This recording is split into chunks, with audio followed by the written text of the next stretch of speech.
بسم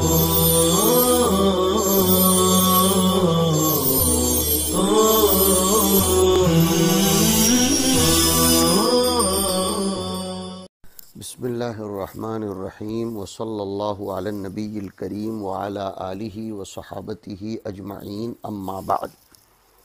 کتاب الزینت کا ترجمۃ الباب ہے لبس البرود۔ برود یہ بردتن کی جمع ہے۔ گول چادر کالے کلر کی، جس کو دیہاتی لوگ عام طور پر پہنا کرتے ہیں، اور یہ سردی کا موسم چل رہا ہے۔ اس میں آپ نے دیکھا ہوگا کہ شہر وغیرہ میں تو لوگ سویٹر جیکٹ وغیرہ پہنتے ہیں، لیکن آج بھی دیہات کے باشندے چادریں اوڑھتے ہیں، شال اوڑھتے ہیں۔ ایسی چادر کو برود کہا جاتا ہے، اور یہ بردتن کی جمع ہے۔ قصیدہ بردہ آپ نے سنا ہوگا۔ یہ بھی حضرت نبی کریم صلی اللہ علیہ وسلم سے اوڑھنا ثابت ہے۔ ہمارے بزرگان دین بھی سردیوں کے موسم میں اس کو اوڑھا کرتے ہیں۔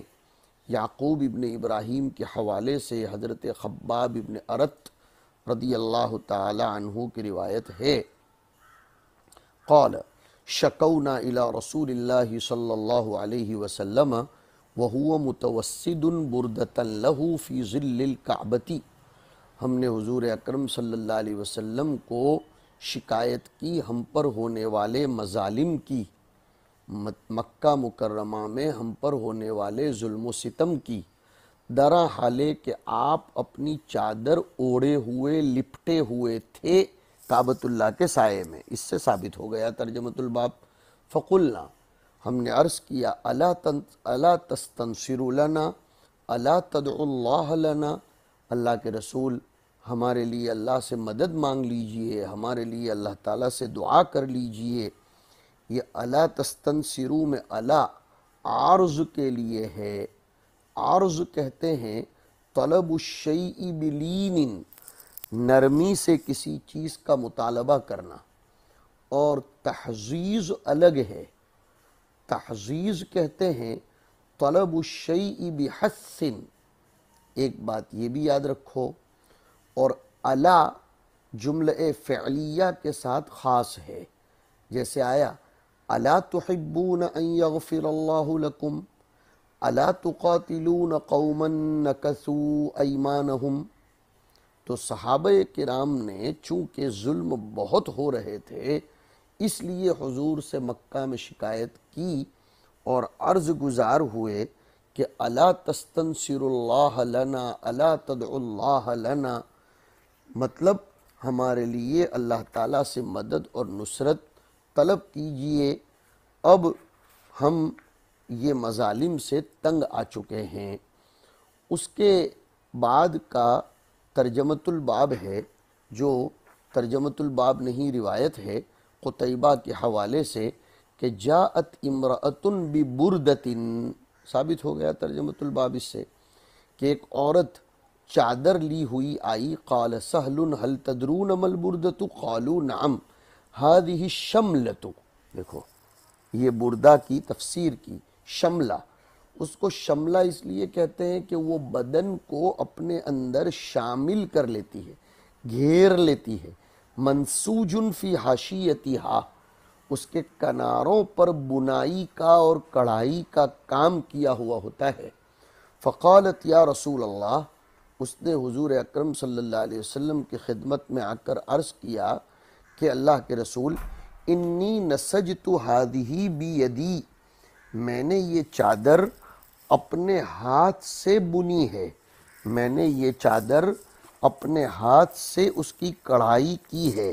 اکسو کہا، اب میں آپ کو وہ اڑانا چاہتی ہوں۔ فأخذها رسول اللہ صلی اللہ علیہ وسلم محتاجا الیہا، حضور اکرم صلی اللہ علیہ وسلم نے اس کا دل خوش کرنے کے لیے اس کو قبول فرما لیا، گویا کہ آپ اس کے ضرورت مند ہوں، مگر میں نے درمیان میں کہا آپ کا مقصد اس کی دلجوئی تھا۔ فخرج الینا، حضور ہمارے سامنے تشریف لائے، وَإِنَّهَا لَإِزَارُهُ، درا حالے کہ آپ نے اس کو اپنے ازار بند کی طرح باندھ کر رکھا تھا۔ اس حدیث شریف سے ایک تو چادر شال اوڑھنے کا ثبوت ہو رہا ہے، دوسرا یہ بھی پتہ چل رہا ہے کہ اس زمانے میں عورتیں گھروں میں بیٹھ کر اس طرح کپڑے بننے، کڑھائی کرنے، نقش کرنے وغیرہ کا کام کیا کرتی تھیں۔ اس دور میں بھی مدھیہ پردیش کے کچھ علاقوں میں، بنگال کے علاقوں میں، یو پی میں اور بہار کے علاقوں میں بہت سی خواتین گھروں میں بیٹھ کر سویٹر بننے، شال بننے اور اس پر ہاتھ کی کڑھائی کرنے کا کام کرتی ہیں۔ اسی کو ہینڈ ورک بولا جاتا ہے۔ ایک ہوتا ہے پاور لوم اور ایک ہوتا ہے ہینڈ لوم۔ یہ ہینڈ لوم کے مستقل بڑے بڑے شو روم اور بڑی بڑی دکانیں ہوتی ہیں۔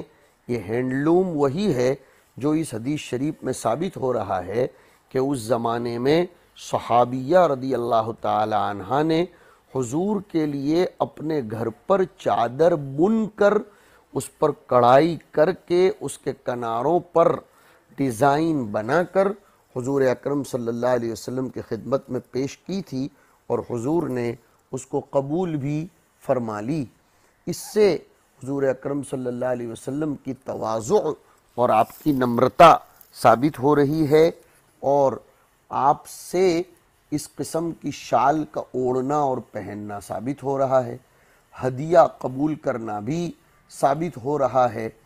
اور حضور اکرم علیہ السلام نے اخذہا محتاجن الیہا، اس طرح کوئی چھوٹے سے چھوٹا ہدیہ بھی پیش کرے تو اس سے استغنا نہیں برتنا چاہیے، بلکہ اس کے سامنے یہ ظاہر کرنا چاہیے کہ آپ کی چیز میرے بڑے کام کی ہے۔ محتاجن الیہا کا مفہوم سمجھا رہا ہوں۔ اس کو ایسا نہیں لگنا چاہیے کہ اتنے بڑے آدمی کو میرا چھوٹا سا ہدیہ کیا کام آئے گا، نہیں، بلکہ محتاجن الیہا ہو کر اس کو قبول کرنا چاہیے۔ نیز حضور نے اس چادر کو فوری طور پر استعمال کر کے بھی بتایا۔ اس سے پتہ چلا کہ مہدی کے سامنے اس ہدیے کو استعمال کیا ہوا بھی بتانا چاہیے، تاکہ اس کا دل خوش ہو جائے اور اس کو ایسا لگے کہ میں نے اپنی چیز دی تھی، انہوں نے اس کو استعمال بھی کیا ہے۔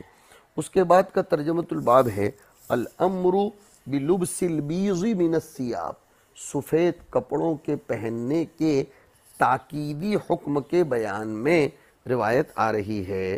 روایت عمرو بن علی کے حوالے سے عن سمورۃ رضی اللہ عنہ عن النبی صلی اللہ علیہ وسلم قال البسوا من ثيابكم البياض فإنها أطهر وأطيب وكفنوا فيها موتاكم قال يحيى لم أكتبه قلت لما قال استغنيت بحديث میمون بن ابی شبیب عن سمورۃ۔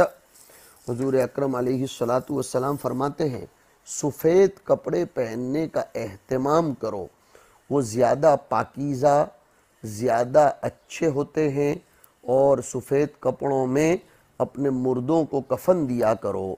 اب قال یحییٰ کا مطلب سمجھیے۔ یحییٰ ابن سعید القطان کہتے ہیں کہ میں نے اس حدیث کو اس سند سے لکھا نہیں لکھا کا مطلب اس سند سے نہیں لکھا۔ تو عمرو ابن علی نے پوچھا کہ کیوں تم نے نہیں لکھا؟ تو یحییٰ ابن سعید القطان نے جواب دیا کہ استغنیت بحدیث میمون ابن ابی شبیب یعنی الربعی ابی نصر الکوفی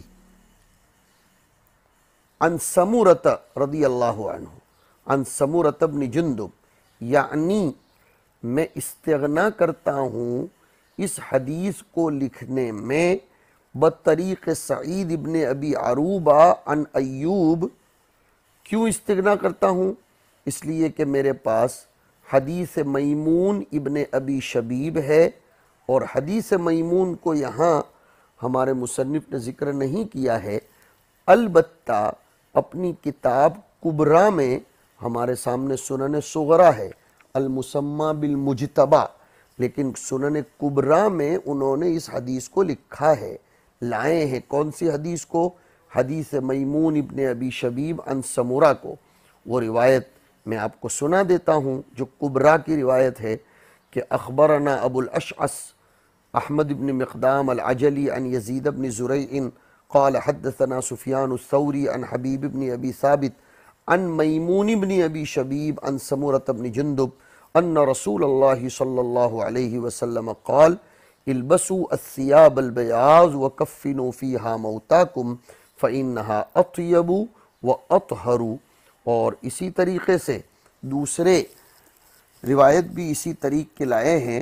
اخبرنا علی بن حجر قال حدثنا اسماعیل بن علیۃ وعبید اللہ بن عمرو الرقی عن ایوب عن ابی قلابۃ عن سمورة بن جندب رضی اللہ عنہ قال قال رسول اللہ صلی اللہ علیہ وسلم علیکم بثیاب البیاض لیلبسها احیاؤکم وکفنوا فیہا موتاکم فإنہا من خیر ثیابکم۔ کہ جس طریق کی طرف مصنف نے اشارہ کیا تھا وہ بھی میں نے آپ کو سنا دیا۔ اس کے بعد کی روایت قتیبہ کے حوالے سے ہے عن ابی قلابۃ عن سمورة رضی اللہ عنہ قال قال رسول اللہ صلی اللہ علیہ وسلم علیکم بالبیاض من الثیاب فلیلبسها احیاؤکم وکفنوا فیہا موتاکم فإنہا من خیر ثیابکم۔ اس کے بعد کا ترجمۃ الباب ہے لبس الاقبیہ، قبا کا پہننا، چوغوں کا پہننا، بڑے جبے کو پہننا، اور اسی معنی میں لے لیں گے صدری کو پہننا، شیروانی کو پہننا، اور کرتوں کو، لمبے جبوں کو سردیوں کے زمانے میں پہننا۔ ملحوظ رہے کہ یہ سب سردیوں کے زمانے میں عام طور پر ہوا کرتا ہے۔ جیسے اوپر آیا تھا شال پہننے کا تذکرہ، تو شالیں بھی عام طور پر سردیوں کے زمانے میں پہنی جاتی ہیں، اور ویسے بھی بدن کے لیے شال اوڑھنا سب سے زیادہ مفید ہے کہ اس سے آگے پیچھے کا پورا حصہ، سر، کان سب ڈھک جاتے ہیں۔ اسی طرح کہ شیروانی اور چوغا پہننے سے بھی انسان سردیوں سے محفوظ رہتا ہے۔ اور اس کو کتاب الزینت میں لانے کا منشا یہ ہے کہ جہاں یہ انسان کو سردی سے محفوظ رکھتے ہیں، یہ چوغے اور کرتے اور یہ صدری اور یہ جیکٹ وغیرہ، اسی طرح انسان کے لیے وہ زینت بھی بنتے ہیں، اس کو ذرا خوبصورت بھی بناتے ہیں، اچھے بھی لگتے ہیں۔ عام طور پر لوگ بڑے بڑے پروگراموں میں، بڑے بڑے ان کے یہاں جو تقریبات ہوتی ہیں اس میں بھی اس طرح کے چوغے، شیروانیاں پہن لیا کرتے ہیں۔ روایت دیکھیے قتیبہ ابن سعید کے حوالے سے ہے عن المسور ابن مخرمۃ، مسور ابن مخرمہ الزہری ابو عبد الرحمن صحابی ابن الصحابی، سن 64 میں انتقال ہوا ہے ان کا رضی اللہ تعالی عنہ۔ قال قسم رسول اللہ صلی اللہ علیہ وسلم اقبیتاً، حضور اکرم صلی اللہ علیہ وسلم نے لوگوں میں چوغے تقسیم کیے اور جبے تقسیم کیے، لیکن ولم یعطی مخرمۃ شیئا، حضور نے حضرت مخرمہ کو کچھ بھی نہیں دیا۔ فقال مخرمۃ، تو حضرت مخرمہ نے فرمایا یا بنی، اے میرے بیٹے، یعنی مسور سے کہا کہ انطلق بنا الی رسول اللہ صلی اللہ علیہ وسلم، حضور کے پاس ہمیں لے چلو۔ فانطلقت معہ، میں لے گیا میرے والد کو۔ قال، حضور نے فرمایا ادخل، تشریف لاؤ، فدعوہ لی، ان کو میرے پاس بلاؤ۔ قال فدعوتہ فخرج الیہ، حضور ان کے پاس تشریف لائے۔ وعلیہ قباء منہا، آپ نے قبا پہن رکھی تھی، چوغا پہن رکھا تھا۔ فقال، اور فرمایا خبأت ھذا لک، میں نے یہ تمہارے لیے سنبھال کر رکھی تھی۔ فنظر الیہ فلبسہ مخرمۃ، حضرت مخرمہ نے پھر اس کو زیب تن بھی فرما لیا۔ یہ ہے مخرمہ جو مسور کے والد ہیں، رؤسائے قریش میں سے تھے اور نسب کے بہت ماہر تھے، نسب کو بہت جانتے تھے، اور فتح مکہ کے موقع پر اسلام لائے تھے، حنین میں شرکت کی، اور ان کو مؤلفۃ القلوب کے ساتھ ساتھ یہ غنیمت عنایت فرمائی گئی تھی۔ جیسے میں نے ذکر کیا کہ کہ سن 54 میں اور ایک قول کے مطابق سن 64 میں انتقال ہوا۔ ان کی عمر اس وقت 115 سال کی عمر تھی۔ حضور پاک علیہ السلام نے ان کو وہ قبا عنایت فرمائی۔ اس سے بھی قبا پہننے کا ثبوت ہوتا ہے، اور اس سے یہ بھی پتہ چلتا ہے کہ جو لوگ حضور پاک صلی اللہ علیہ وسلم سے چاہے سیء الاخلاقی برتتے ہوں، لیکن حضور ان کو عطیات سے، کلام طیب سے نوازتے تھے، اس لیے کہ حضرت مخرمہ ان کی طبیعت میں شدت تھی، پھر بھی حضور نے ان کے ساتھ کتنا بہترین کلام فرمایا کہ انی خبأت ھذا لک۔